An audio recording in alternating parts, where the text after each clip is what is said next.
Hi guys! Today nga pala maggagawa tayo ng pizza! So ito yung pizza natin for today. Hindi kami kumain ng lunch ngayon dahil nga kami ay magpipizza. Late na rin kasi kami almusal kanina. So ito yung ating pizza. Meron kami dito mga cheese. Yan, pinaghalo-halong edam, gouda, at saka yung old cheese nila. Tapos ito yung parang mortadella. Ang sarap nito guys, yung halo-halong cheese. Tapos meron din tayo dito, yan, yung sausage nila. Kung napanood nyo yung huli kong video, naggawa rin ako ng sausage. Yung before the last one ata. Second to the last video ko siguro. Check nyo na lang guys. Tapos ito, yung ating chili. Meron din tayong onion, tomato.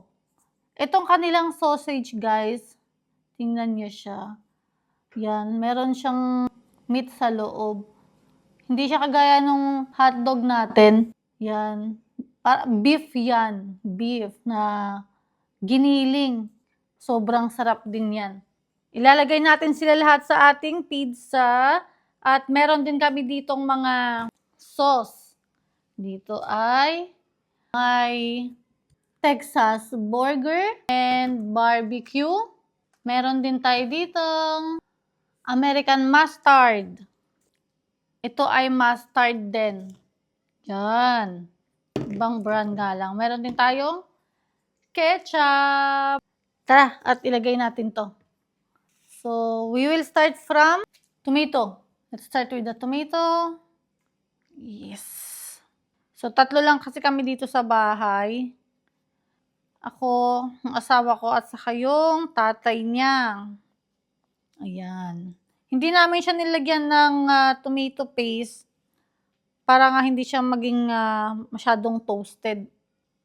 Mas gusto nila yung walang tomato paste muna. Ayan. Tapos tingnan niyo ito guys. This one. Look, this one. This is different. We didn't fold in the side of it. Ha? Yan, ang maiba lang. Flat pizza. Yan, sana maging masarap naman siya. Mukha naman masarap. Yan.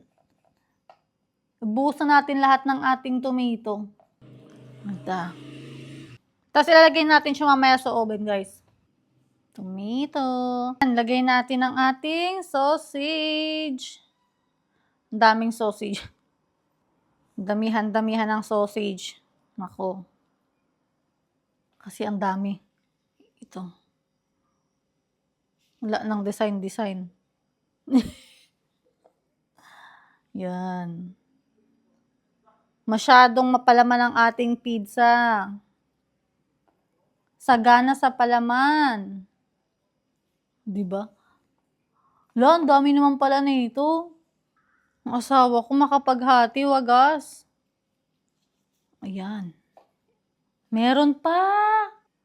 Ang dami. Ayan. Saan natin siya ilalagay? Ayun, dito. Ito. Ang dami. Ayan, para nga daw masarap. Marami. To where, here, there. Dami. Tapos, lalagay natin ang ating onion. Ang onion, hiwa-hiwalay. Wala, naka-isang gloves lang pati ako. Saglit lang. Ayusin natin. Wasak-wasak tayo maglagay. Ayan. Yes. Ayan. Tapos dito. Sige na nga. Umay na natin. Hala ka siya. Na ano-ano ang lagay ng onion. Pang mga pro lang maglagay ng onion ng lola nyo. Sabog-sabog. Chef lang. Yan guys. So yan. Di ba punong-puno na yung ating pizza. Tapos meron pa tayong cheese. Tapos sili. Too much naman. Tapos ilagay natin ang sili. Meron din tayo dito guys yung maanghang na sili. Yung tatay niya kasi gusto yung maanghang eh. Yan, sa kanya lang maanghang, ako ayoko. Nasanay na rin asawa ko sa'kin. Tapos lagdagan natin siya ng konting, ayan. Ayan, parang bell pepper dito na mahaba. Ang ganda tingnan. Ayan siya. Mukhang yummy. Nakakatakam. Daig pa ang Greenwich. Dagdagan pa natin. Yan. Naku, matakam kayo lalo kapag nilagay natin ang ating cheese at mortadella. Yan. Ito ang top ng mga cheese dito. Ay, lagay natin saglit. 1, 2, 3. Oh. Nice. Yan, chinop-chop lang natin ang ating mga cheese. Tapos mag-melt na yan mamaya sa ating oven. Yay, kain tayo nito. Hindi uso ang Pizza Hut dito, guys. Alam nyo naman, nasa Middle East tayo.